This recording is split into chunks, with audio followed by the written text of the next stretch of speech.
Kabanata 2081. Ang lalaking ito ay kasing bisyo at ambisyoso gaya niya.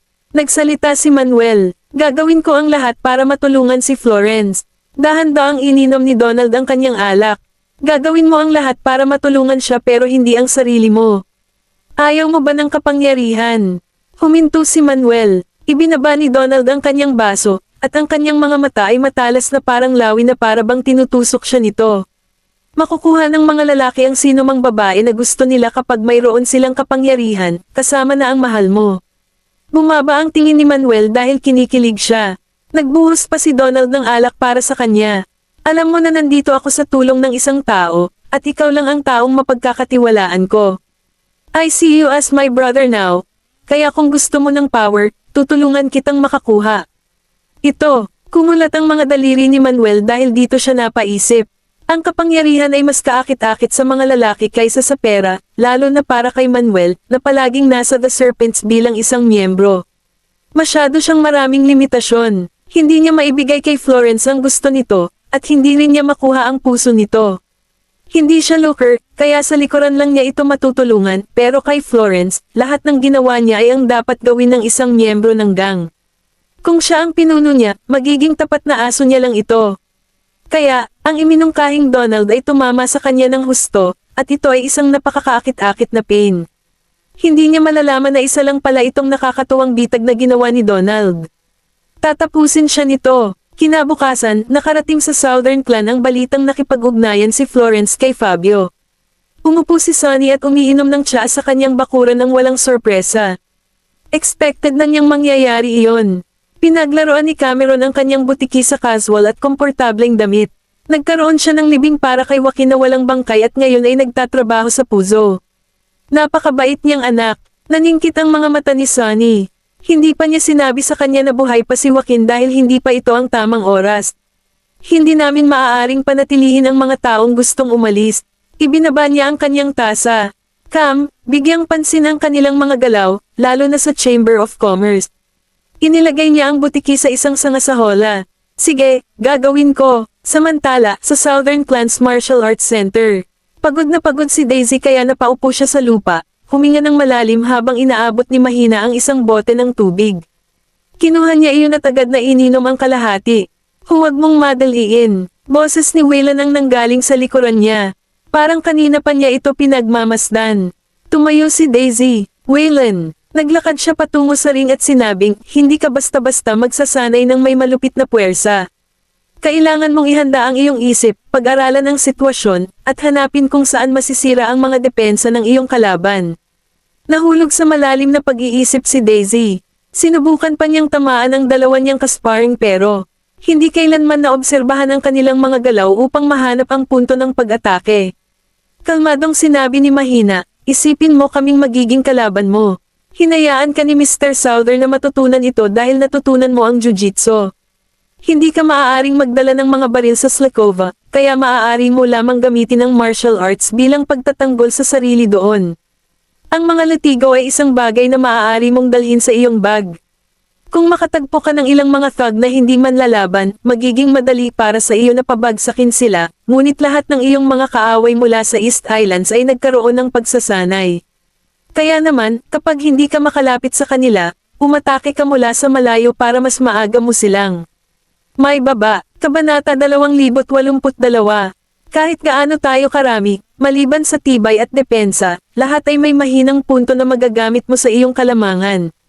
Napakagatlabi si Daisy. Sa wakas ay naunawaan niya kung paano hindi magiging kapaki-pakinabang ang pagmamadali. Tinapik ni Waylon ang balikat niya at ngumiti. "Kung ang lahat ay may iyong determinasyon, lahat ay hindi matatalo." Kumunat ang noo niya. "Pinagtatawanan mo ako." Ngumiti siya ng malalim. "Huwag mong pilitin ang sarili mo." Inilayo ni Daisy ang mukha niya. "Hindi, kailangan kong mag-train ng mabuti dahil nasimulan ko na. Kung hindi, tataas ako ng 10 libra sa bawat pagkain na kinakain ko." Iyon ang pinakamasamang sumpa na naiisip niya. Umiling si Waylon. Nagsanay si Daisy mula umaga hanggang gabi at pawis na pawis. Bumalik siya sa kanyang silid, naligo, at gustong makipag-usap kay Cameron tungkol sa pagtukoy ng mga punto ng pag-atake. Bumaba siya at tinanong ang mayordomo, na sumagot dapat ay nasa kanyang silid siya. Naglakad si Daisy sa kwarto ni Cameron at kumatok sa pinto ngunit hindi ito sumagot. Pinahit niya ang knob at napagtantong hindi ito nakalock. Laking gulat niya nang pumasok siya. Sa isip niya, ang mga lalaki ay may mga minimalistic na kulay sa kanilang mga silid, kadalasan ay kulay abo o puti pero malayo ang silid ni Cameron doon. Ito ay may detalyadong palamuti na may maaayang kulay at napakaaliwalas.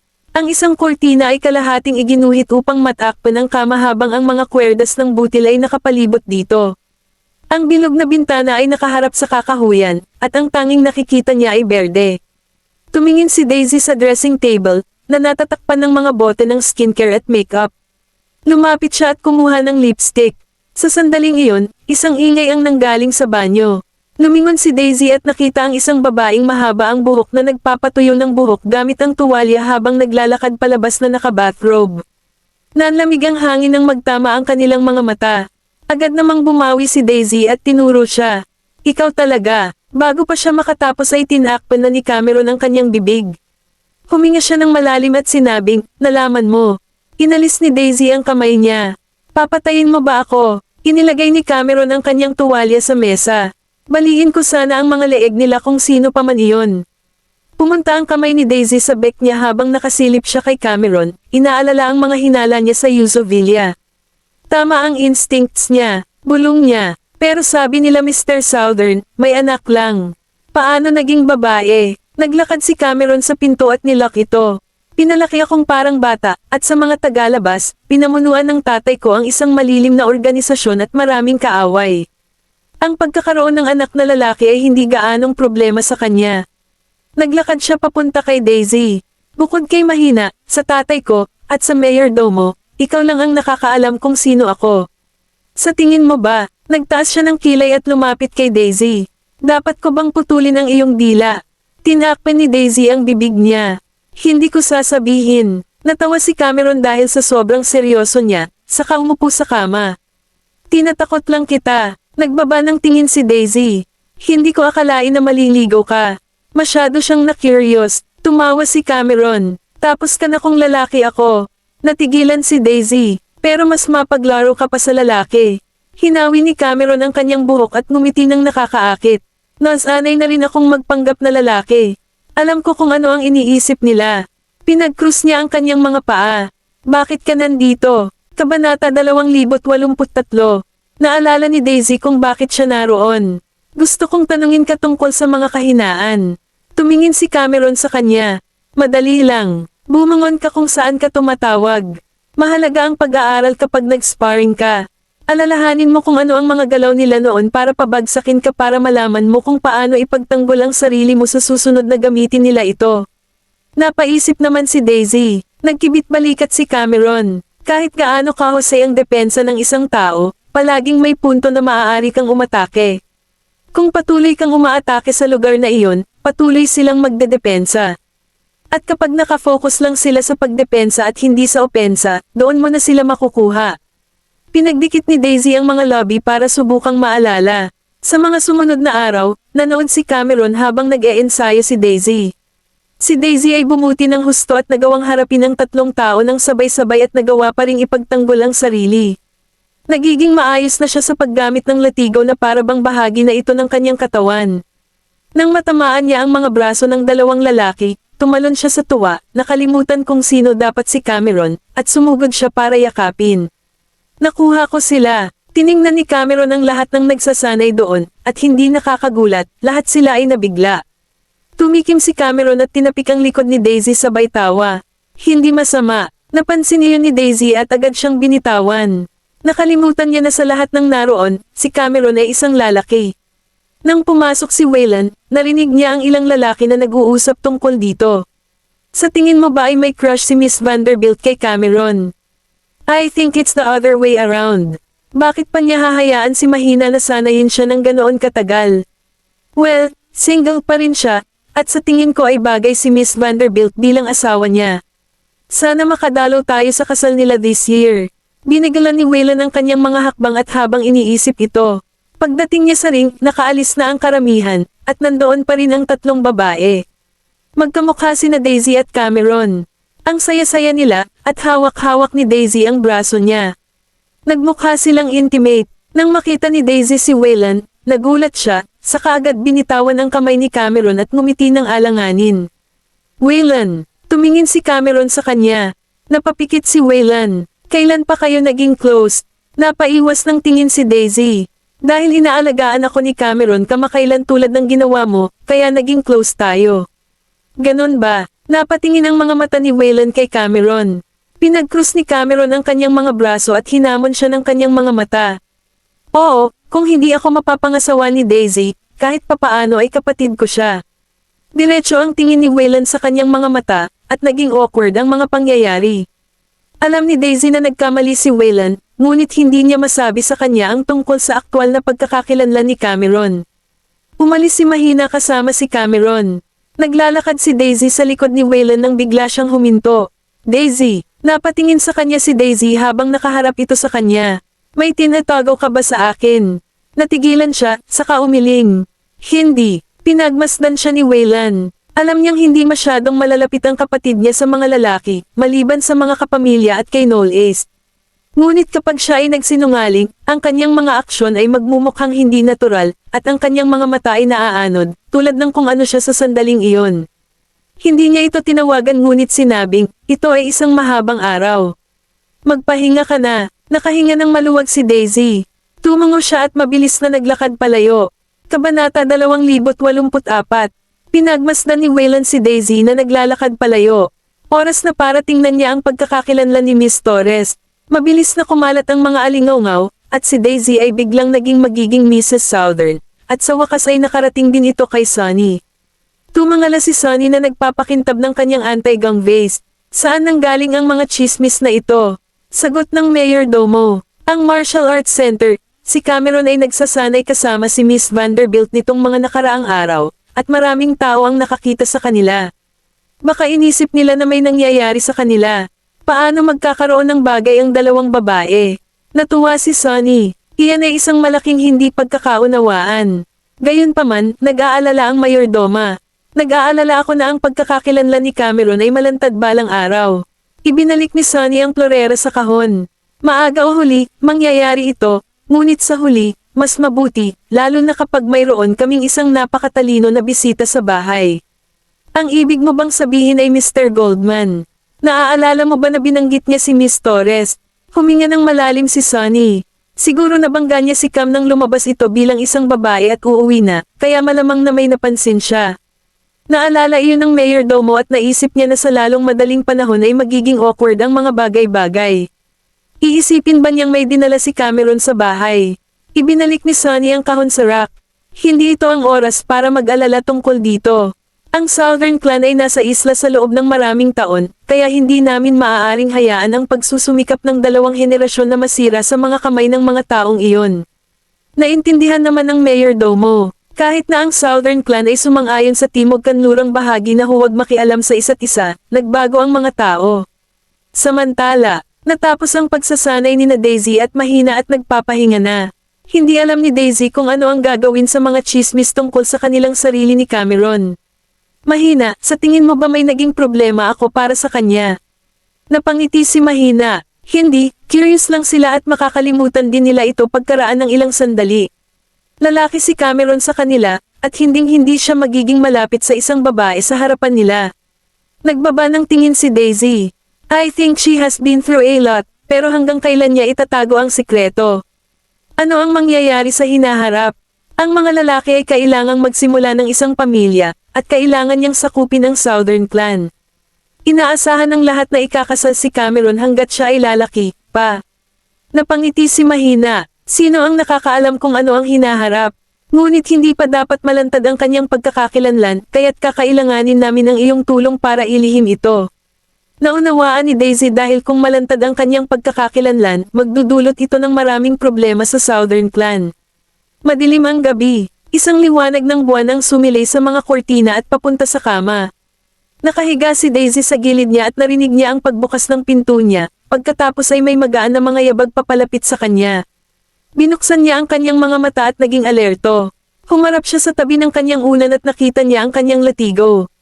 Nang itabi niya ang kanyang kumot at itinaas ang kanyang kamay, hinawakan siya ng lalaki sa kanyang palso. At itinulak siya pabalik sa kama. Sisiga na sana siya nang may nilagay na daliri sa lobby niya. Ako ito. Kitang-kita ni Daisy ang kanyang mukha dahil sa madilim na liwanag ng buwan. Napakurap si Daisy at mamulong. Nolly, Kabanata 2085. Tahimik na tumawa si Knowles at hinawakan ang mukha ni Daisy. Hindi masama, medyo alerto ka. Tinulak siya nito at napaupo. Lumiwanag ang silid at nawala ang dilim. Si Knowles ay nakasuot ng maitim na damit na may manipis na jacket.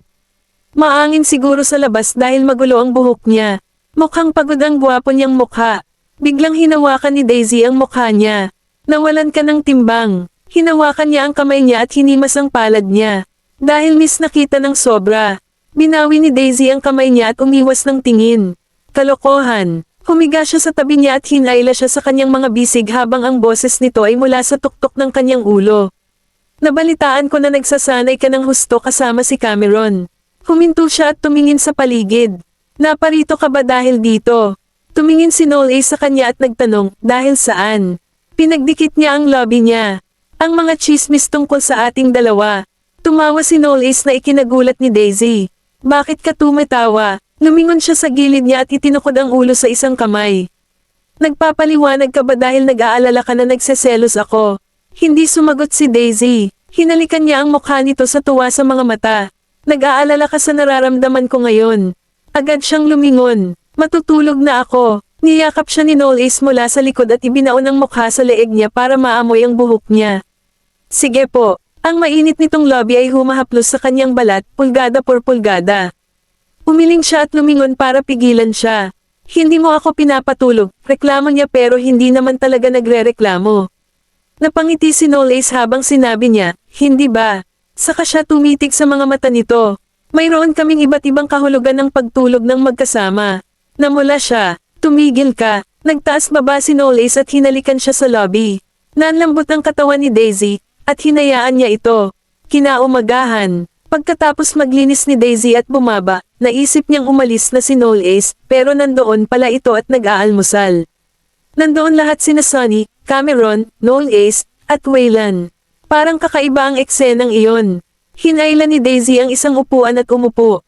Kumuha si Cameron ng ilang piraso ng bacon at inilagay ito sa kanyang plato. Nagsanay ka ng husto. Narito ang isang gantimpala. Napatingin naman ang iba sa kanila. Tumingin si Waylon kay Knowles, na hindi nag-react, at nagsimulang mag-isip ang kanyang isip. Pinunasan ni Sonny ang kanyang lalamunan at sinabi kay Knowles, nagsumikap ka sa komyon. Napangiti si Knowles, huwag mo nang banggitin. Nakangiting umupo si Cameron habang nasa mukha ang kamay. Napakabihirang bisitahin kami ni Mr. Knowles. Uminom si Knowles ng kanyang tsaa bago sumagot, narito ang aking asawa at inaalagaan siyang mabuti. Binisita ko lang siya, ngumiti si Cameron. Totoo naman, normal na mag-alala kapag napakaraming chismis ang lumilipad sa paligid. Sinaman siya ng tingin ni Sonny. Hindi ba pwedeng tahimik ka na lang kumain? Masyado na siyang sanay sa panunukso. Napatingin si Knowles sa kanya. Walang dapat ipag-alala. Natutuwa akong inaalagaan mong mabuti ang asawa ko.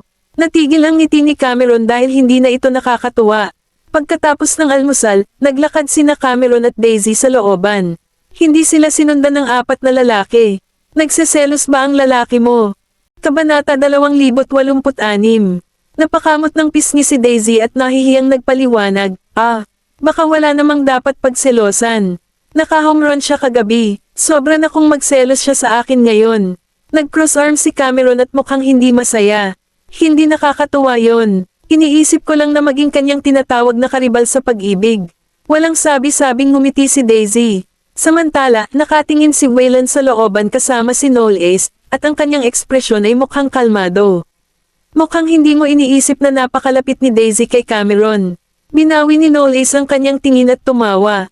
Hindi naman big deal. Bahagyang damilat si Waylon. Mukhang alam mo na. Ibinaling ni Knowles ang kanyang ulo upang tingnan si Waylon. Anong ibig mong sabihin dyan? Ano sa tingin mo? Hindi niya direktang sinagot ang tanong at napaka-misteryosong tumugon, na inilalayo ang iba sa katotohanan. Ito ang palaging personalidad ni Waylon. Kung ito ay ibang tao na hindi maingat at matalino, malamang na sila ay nalinlang sa halos lahat ng oras. Napasulyap si Knowles sa 2 taong naglalakad sa kabilang bahagi ng courtyard. Lagi kang matalino, paanong hindi mo nahulaan? Kumunat ang noo ni Wayland at walang sinabi. Ang ibig niyang sabihin ay ang katotohanan ay hindi dapat malayo sa kung ano ang iniisip ko. Hiniling niya kay Seyday na imbestigahan ang pagkakakilanlan ni Miss Torres, ngunit wala itong mahanap tungkol sa kanya. Ang tanging impormasyon na nahanap niya ay ang babaeng ito ang gumanap na may-ari ng Eastgate Clubhouse. Hindi naman sa hindi niya naisip ang relasyon ni na Miss Torres at Cameron, pero hindi niya iyon inisip hanggang sa ganoon. Iyon ay dahil ito ay hindi maisip sa kanya. Tulad ng alam ng lahat, si Sunny Southern, ang dakilang bayani ng East Eurasia, ay may isang anak lamang. Gayunpaman, kung ang anak niyang ito ay talagang hindi isang anak, kung gayon ang lahat ay magkakaroon ng kabuluhan. Wayland, Noel Ace, nang bumalik sina Daisy at Cameron, nagkataon na nakasalubong nila ang dalawa. Mga taong nakatayo sa koridor. Tumingin si Wayland sa kanila, at ang kanyang tingin ay dumaan kay Cameron. Naisip niya ang dahilan kung bakit magkakaroon ng intuition si Daisy na dinala niya noong isang araw nang kasama niya ito sa kotse. Masasabing mas matangkad si Cameron kaysa karamihan sa mga babae, pero kahit anong anyo o anyo ng katawan, hindi siya mukhang lalaki. Not to mention, yung babae nung isang gabi. Mukhang matangkad din, at mga 4 inches ang taas ng high heels niya, kaya tumayo siya sa taas kung saan ang tuktok ng ulo niya ay kapantay ng tungki ng ilong ko. Nagkataon lang na dimang ilaw at malabo ang atmosphere, pero nakakakuha pa rin ako ng magaspang na imahe ng kanyang facial outline at body figure. Ngayon na iniisip ko ito, lahat sila ay kasya kay Cameron. This would also back the reason said I can't find anything about her. Sinalubong siya ni Cameron ng tingin at bahagyang napakunot ang noo nang makitang mataman itong nakatitig sa kanya. Ngunit bago pa siya makapagsalita, iniunat ni Noel Ace ang kanyang kamay at hinayla si Daisy sa kanyang mga bisig. Namula si Daisy, ibinaon ang sarili sa dibdib nito, at mamulong, nandito na sina Wayland at Cameron. Tumugon siya ng pabulong, mag-asawa kami. Ano ang dapat ikatakot? Walang magawang umiling si Wayland. Inilibot ni Cameron ang kanyang mga mata at sinabing, wala ba tayong dalawa sa inyong dalawa? Napataas ang kilay ni Noel Ace. Kung naiingit ka sa amin, bakit hindi mo hanapin ang iyong sarili na isang babae din? Lumipat siya para hamanin siya. Kung ganoon, bakit hindi mo isuko ang iyong asawa at iwanan siya? Ako, bumilis ang tibok ng puso ni Daisy. Natakot siya na baka mapag-alitan si Noel Ace dahil sa sinabi ni Cameron. Gayunpaman, sa hindi inaasahan, si Noel Ace ay nagbigay ng buntis ng ngiti. Kahit na hindi ako magdadalawang isip na gawin iyon, mapapangasawa mo ba siya? Nanigas ang ekspresyon ni Cameron, at tahimik siyang sinulyapan. Sinabi sa akin ng tatay ko na si Noel Ace at ang panganay na anak ng mga Goldman ay parehong mahuhusay na tao. Bata pa sila ngunit napakahusay at mataktika, kaya napakahirap nilang bantayan. Kung hindi ako makakalabas sa ibabaw ng psikolohikal na digmaang ito, maiiwan ako sa isang krisis dahil sa aking pagkakakilanlan. Baka naman may napansin siya. Inilibot ni Daisy ang kanyang mga mata at biglang itinulak si Noel Ace palayo. Humihingi ka na ba sa akin ng kasunduan? Sinasabi mo bang gusto mong makipaghiwalay? Ang paggawa ng kaguluhan sa sitwasyon ay naging dahilan upang ilipat ng lahat ng naruroon ang kanilang atensyon mula kay Cameron. Natigilan si Noel Ace, hindi ko sinabi iyon. Napanganga si Daisy at tinulak siya ng malakas sa balikat. Di ba sabi mo wala kang balak gawin yon? Ano ang kinukuha mo sa akin? Kabanata 2087. Daisy acted domineeringly pero mukhang kaibig-ibig. Hindi mapigilan ni Noel Ace na makaramdam ng kawalan. Lumingon si Daisy at sinabi kay Cameron, Cam, hindi mo ba sinabi na gusto mo akong ilabas? Tara na, nauna siyang umalis sa eksena, at hindi siya tinanggihan ni Cameron. Nang sumulyap siya kay Noel Ace, baka sa mukha niya ang pagmamalaki. Saglit na nawala ng masabi si Noel Ace. Sa wakas ay napagtanto ni Wayland na tinutulungan ni Daisy si Cameron na itago ang kanyang pagkakakilanlan. Mabagal na humandar ang sasakyan patungo sa downtown. Napatingin si Cameron kay Daisy at tumawa. Salamat. Napabuntong hininga si Daisy. Si Noel Ace at Wayland ay hindi mga individual na madali mong lokohin. Sa tingin ko, nagsimula na silang maghinala sa iyo. Tumingin si Cameron sa bintana. Nakita ako ni Wayne na nakasuot ng pambabae, kaya normal lang na maghinala siya sa akin. Nagulat si Daisy. Kailan nangyari iyon? Tumawa si Cameron at tumingin sa kanya. Ako yung Miss Torres na binanggit niya yung isa araw. Biglang namulat si Daisy. Nagkibit balikat si Cameron. Naghihinala na yata si Wayne sa akin. Kung matutuklasan ba ni Knowles ang aking tunay na pagkatao, marahil ay sandali na lamang. Napakagatlabi si Daisy at walang sinabi. Ipinarada ni Mahina ang sasakyan sa isang malaking shopping mall sa downtown. Masigla pa rin ang lugar, maingay, at mataong, at maraming dayuhang turista. Bumaba sina Daisy at Cameron sa sasakyan, iniwan si Mahina sa kotse, naghihintay sa kanilang pagbabalik. Ang mga luxury duty-free na tindahan ay makikita sa lahat ng dako sa mall, at mayroong maraming mga customer, karamihan sa kanila ay mga Caucasians. Sa kaibahan, ang mga tindero at mga cashier sa mga tindahan ay halos mga Eurasian. Tanong ni Daisy, huwag mong sabihin sa akin na sa inyo ang mall na ito, mga Southern. Tumango si Cameron. Oo, lahat ng may-ari ng mga tindahang ito ay nakikipagtulungan sa Southern Clan. Sa sandaling iyon, nagkaroon ng kaguluhan sa unahan. Medyo malakas, at marami pa ring tao ang nakapaligid sa eksena at nasaksihan ito. Nakipag-away sina Daisy at Cameron sa karamihan at nakakita ng ilang lalaking nakaitim na nakatayo sa isang butik ng damit. Pinilit ng dalawang bodyguard na lumuhad sa lupa ang dalawang tindero at sinampal sila. Kitang-kita ang pag-agos ng dugo sa gilid ng lobby ng dalawang tindera, at namumula at namamaga ang kanilang mga pisngi. Walang lakas ng loob na magsalita ang iba pang empleyado ng butik. Habang nagaganap ang episode na ito, isang babae ang nakaupo sa sopa at humihigop ng tsaa, at ito ay walang iba kundi si Florence. Gustong sumugod ni Daisy, ngunit pinigilan siya ni Cameron. Huwag, unawain muna natin ang mga nangyayari. Ibinaba ni Florence ang teacup at kumaway, at tumabi ang dalawang bodyguard. Ang babaeng tindera na nasample ay nanginginig, umiyak, at humihingi ng paumanhin sa kanya. Bumangon si Florence, tumayo sa harapan nila, at mapanghusgang tumingin sa kanila. So, naiintindihan mo sa wakas na dapat ka talagang matakot sa akin. Tumagilid siya at kinurot ang baba ng isa sa mga babaeng tindera. Sa tingin mo ba hindi ako maglalakas loob na gumawa ng move sa iyo dahil lang sa nagtatrabaho ka sa teritoryo ng Southern Clan? Hindi man lang ako natatakot sa mga Southern, kaya bakit iniisip mong matatakot ako sa inyong mga aso na nagtatrabaho lamang para sa kanila? Nanginginig ang babaeng tindera mula ulo hanggang paa. Pagkatapos ay itinulak ni Florence ang babae, at ang babae ay bumagsak sa lupa, hindi nang ahas na gumalaw man lang ng kalamnan. How dare you say na hindi ako welcome dito? Puff, tumingin si Florence sa mga lalaking nakaitim at nagutos, ibagsak mo ang tindahang ito. Dahan-daang lumabas si Cameron sa karamihan. Naglakas loob akong subukan mo. Nang makita ni Florence na siya iyon, bakas ng kasamaan ang sumili sa kanyang mga tingin. Cameron Southern, mayroon ka talagang kakayahan na lumapit sa amin at harapin ang kamatayan ng mag-isa. Talaga bang kinakaharap ko ang kamatayan? Casual na ibinulong ni Cameron ang kanyang manggas. Sinasabi mo bang naniniwala ka talaga na itong grupo ng basurang dinala mo ay isang disenteng tugma? Ako, parang nahihiya ang ekspresyon ni Florence. Hindi siya nakipagkasundo sa katotohanan na ang mga killer na inupahan ni Manuel noon ay nabigo na patayin ng lalaking nakatayo sa kanyang harapan. Tumanggi akong maniwala sa kalokohang ito. Mag-isa lang siya, so how capable siya? Kumaway si Florence at sinenyasan ang mga lalaking nakaitim sa likod niya.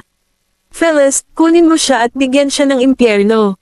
Ngunit lahat ng kanyang mga tauhan ay nag-aalangan. Kabanata 2088. Nang makitang matagal na silang hindi gumagalaw, nainis si Florence. Anong ginagawa mo nakatayo dyan?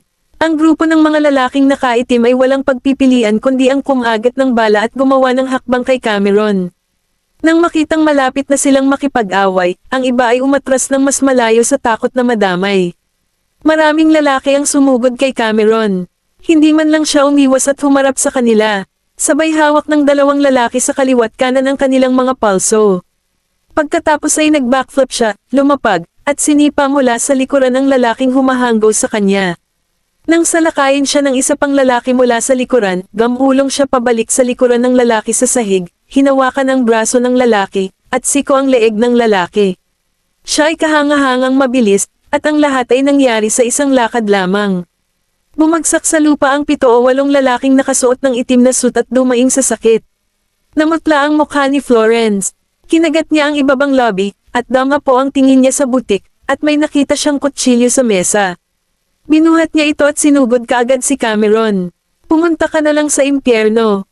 Hindi natin si Cameron sa kanyang biglaang pag-atake. Sa sandaling iyon, isang latigo ang hamampas ng paalang sa buong silid, na tumama sa kutsilyo sa kanyang pagkakahawak.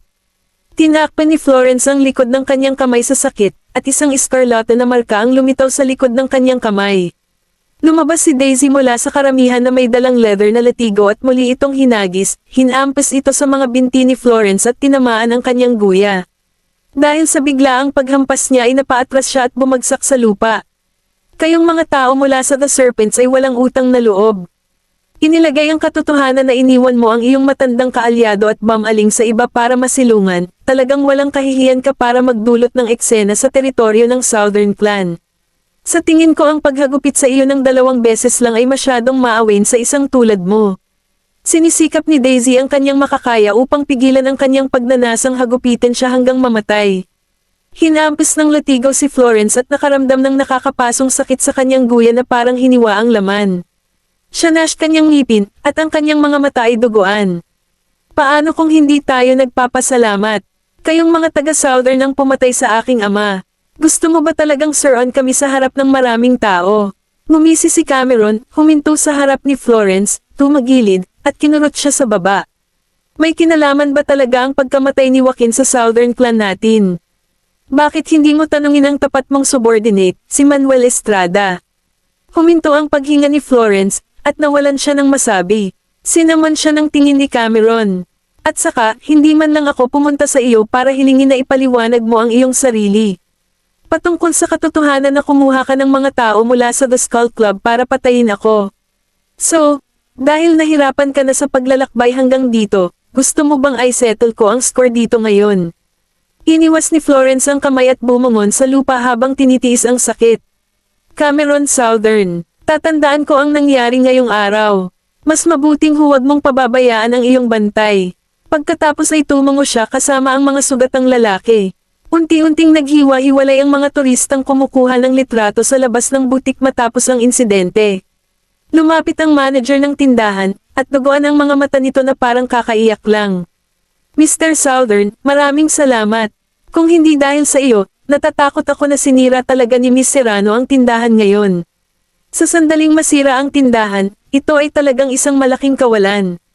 Tinapik siya ni Cameron. Sa balikat, magpapadala ako ng isang utos sa pamunuan ng mall na ito, na sinasabi na ang mga tao mula sa The Serpents ay hindi na papayag ang pumasok muli sa mall sa hinaharap. Sa pakikinig sa kanyang sasabihin, medyo gamaan ang pakiramdam ng manager ng tindahan at ng mga tindero. Kinagabihan, sinabi ni Cameron kay Sonny ang mga ginawa ni Florence sa mall. Tinupi ni Sonny ang dyaryo, itinabi, hinubad ang salamin, at pinunasan. Alam kong hindi lang siya mananatiling maayos. Tila pagkatapos na bumaling kay Fabio para sa kanlungan at makuha ang kanyang suporta, siya ay naging mas mapangahas at walang pakialam sa Southern Clan. Kinuha ni Cameron ang isang libro sa istant at walang tigil na binaliktad ito.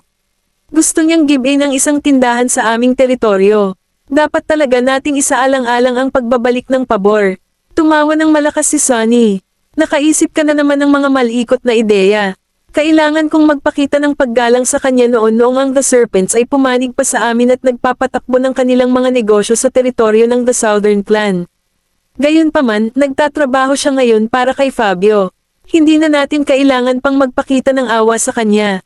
Kumaway si Sonny. Go, hindi mo kailangang hilahin ang iyong mga suntok upang mapanatili ang aking reputasyon. Kabanata 2089. Tumawa si Cameron dahil iyon naman talaga ang gusto niya. Sa gabi, ang mga entertainment venue sa Timog Kanlurang rehiyon ay sinalakay ng isang grupo ng mga disipulo na pinamumunuan ni Cameron at napilitang isara ang kanilang mga pinto. Sa loob ng villa, maliwanag ang mga ilaw. Nakaupo si Fabio sa hapagkainan na nakasuot ng pantulog, nagsasaya sa kanyang hapunan sa gabi.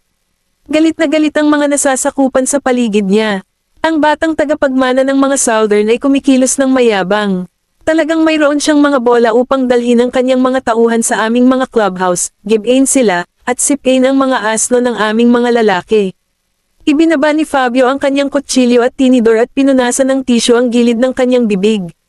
Sa sandaling iyon, pumasok si Gail mula sa labas, lumapit sa kanya, at may ibinulong sa kanyang tainga. Inangat ni Fabio ang kanyang tingin at iniluwa ang buto ng isda sa kanyang bibig sa plato. Bala ng asong Florence na iyon na huwag nang magdulot ng anumang gulo sa malapit na hinaharap. Kung hindi, wala akong pakialam kung sino siya. Kinabukasan, nang pumunta si Daisy sa Martial Arts Center para sa pagsasanay, nalaman niyang may dinala si Cameron sa mga clubhouse sa teritoryo ni Fabio kagabi para sirain sila. Tumawa si Daisy. Si Fabio ay dapat nagalit tungkol dito, hindi ba? Inalis ni Cameron ang takip sa kanyang tasa.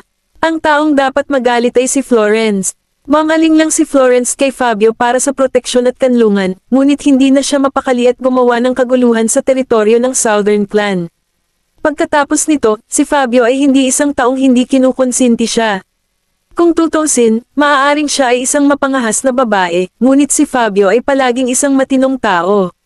Para sa isang tao na ang interes ay kumikita ng pinakamaraming kita at nangingibabaw sa larangang ito, ang paggawa ng isang bagay na hindi magdadala ng anumang pakinabang sa kanya ay palaging magiging bane ng kanyang buhay. Ang magsimula ng digmaan sa Southern Clan sa sandaling ito ay magiging napakahirap. Ang pinakamahusay na resulta na maaaring makuha ng isang tao sa sitwasyong ito ay magiging isang talo-talo na sitwasyon. Kung mangyayari iyon, ang Southern Clan ay maaaring magdusa ng matinding hit, ngunit wala silang mawawala. Gayunpaman, kung si Fabio ay makakaranas ng parehong hit, ang kanyang ambisyon na sakupin ang East Islands ay maglalagablab lamang. Naramdaman ni Daisy ang mahinang simoy ng hangin sa kanyang mga balikat at agad na tumalikod. "Waylon, bakit ka nandito?" Ibinaba ni Cameron ang tasa ng tsaa, inikat ang kanyang ulo, at tumingin sa kanya. "Yo, Mr. Goldman, medyo walang ginagawa ka, ha?" Huminto si Waylon sa harap nila at tinitigan si Cameron ng ilang segundo. "Mr. Southern, napaka-idol mo rin, hindi ba?" Ang pag-upo sa ilalim ng payong sa tabi ng arena at pag-inom ng tsaa habang pinapanood ang kanyang mga tauhan na nagsasanay ay talagang isang madali at walang ginagawang libangan. Humalaklak si Cameron. "Hindi kaya nagpunta ka dito dahil gusto mong mag-training. Bakit hindi kunin ang ilan sa aking mga tauhan upang panatilihin kang abala kung iyon ang kaso?" Nagulat si Daisy nang medyo naging tense ang kapaligiran sa Martial Arts Center. Pinaikit ni Waylon ang kanyang mga mata. "Paano kung sasabihin kong gusto kong makipag-spar sa iyo, Mr. Southern?" Ang mga taong nagsasanay sa tabi nila ay tumigil at nagkukumpulan nang marinig nila ang panukala ni Waylon. May ngumiti at pilit siyang kinukumbinsi. "Mr. Goldman, ipapayo ko sa iyo na huwag makipagsapalaran sa iyong master. Ni hindi natin siya matatalo. Kung gusto mong mag-ensayo, hahanap kami ng iba para makipag-spar sa iyo." Dahan-daang tinanggal ni Waylon ang mga botones sa kanyang cuffs. "Ayos lang. Kung tutusin, maswerte akong nasaksihan ng live ang mga kakayahan ni Mr. Southern. Ngayong nag-aalok sa akin si Mr. Southern ng pagkakataon, gusto kong subukan ito mismo." Tumayo si Cameron, humarap sa kanya, at nagtaas ng kilay. "Sigurado ka bang gusto mong lumaban?" "Ako," napangiti siya. "Oo naman." Nag-cross arms si Cameron. "Sige, dahil pinipilit mong kumilos na matapang, bibigyan kita ng pagkakataong gawin iyon." Nauna siyang pumasok sa ring. Hinailan ni Daisy si Waylon pabalik. "Waylon, seryoso ka ba?" Bagamat napakalakas at mahusay din ni Waylon pagdating sa martial arts, nakita ko rin ng personal ang kakayahan ni Cameron. Sa tingin ko ang tanging tao sa mundong ito na makakapantay sa kanya ay si Tita Seday. Hinimas ni Waylon ang tuktok ng kanyang ulo. "Huwag kang mag-alala. Alam ko ang ginagawa ko." Nakatayo ang dalawa sa ring sa sandaling iyon. Ang lahat ng mga tao sa ibaba ng arena ay napuno ng sigasig. Pagkatapos ng lahat, sa wakas ay nakita na nila ang young master na kumikilos. Lahat sila ay nag-uusap kung sino ang mananalo sa laban. Hindi napigil ang magkomento ng isang lalaki na nakatayo sa tabi ni Daisy. "Miss Vanderbilt, napakalakas ng kapatid mo, ha?" Ang lakas talaga ng loob niyang hamanin ang young master. Tumingin sa kanya si Daisy at nagtatakang nagtanong, "Matatalo ba ng sino man sa inyo si Cameron?" "Sino ang makakagawa nito?" Mabilis na ikanaway ng lalaki ang kanyang kamay. "Wala ka noong kunin kami ng young master sa 10 at darugan kami sa simula pa lang. Hindi man lang kami nagkaroon ng pagkakataon na lumaban. Magiging diablo siya sa tuwing umaakyat siya sa ring." Kabanata 2,900. "Oo, huwag mong husgahan ang young master sa laki at medyo pambabae niyang hitsura. Maaari siyang maging napakalupit minsan." Hindi napigilan ng lalaking nataman ng puwitan ng bahagyang manginig nang maalala ang eksenang binugbog siya. Nagsimulang mag-alala si Daisy kay Waylon. "Please just hope that Cameron will not go too hard on Waylon." Sa ring, isa sa isang tunggalian ang dalawa. Gusto lang ni Cameron na tapusin ito sa lalong madaling panahon, kaya walang awa siyang nagkusa na gumawa muna ng hakbang. Gayunpaman, yumoko si Wayland, iniwasan ang kanyang suntok nang hindi man lang itinaas ang alinman sa kanyang mga paa, at hinawakan siya sa palso. Agad na tumalikod si Cameron, hinawakan ang kanyang braso, at itinapon siya palabas.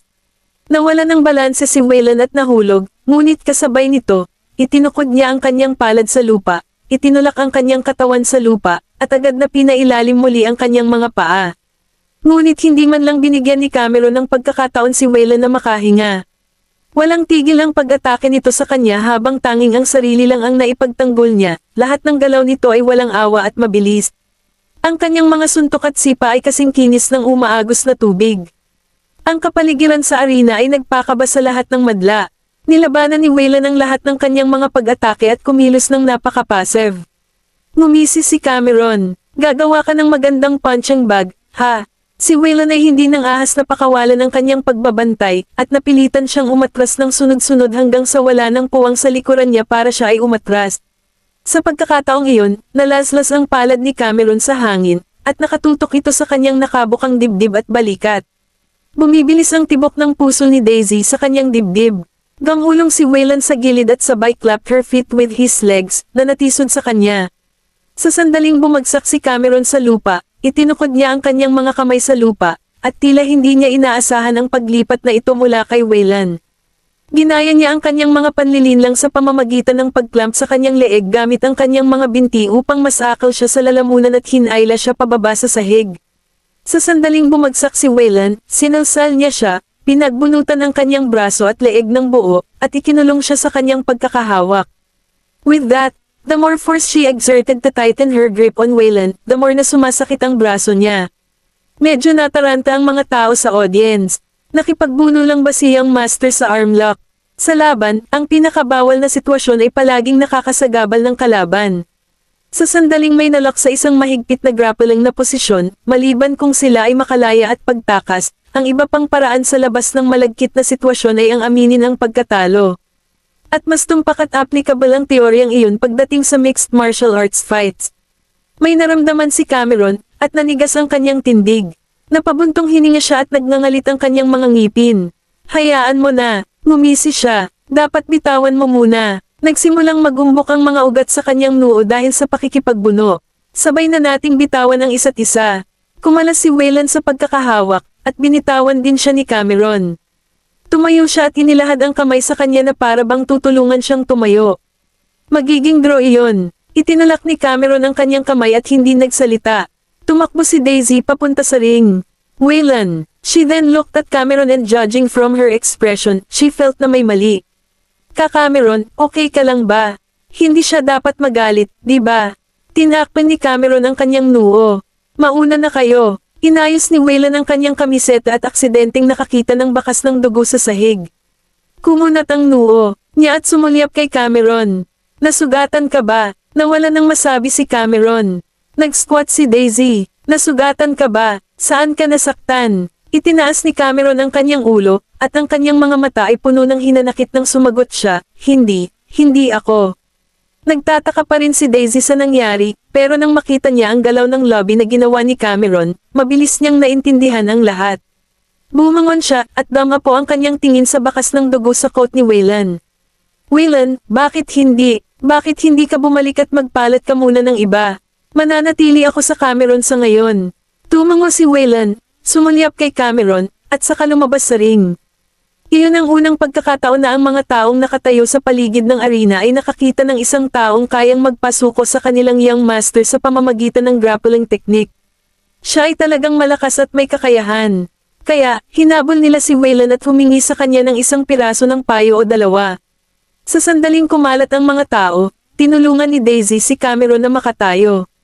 Are you okay? Ay nalalaya ni Cameron ang kanyang baywang habang lalong tumitindi ang pananakit ng kanyang ibabang bahagi ng tiyan.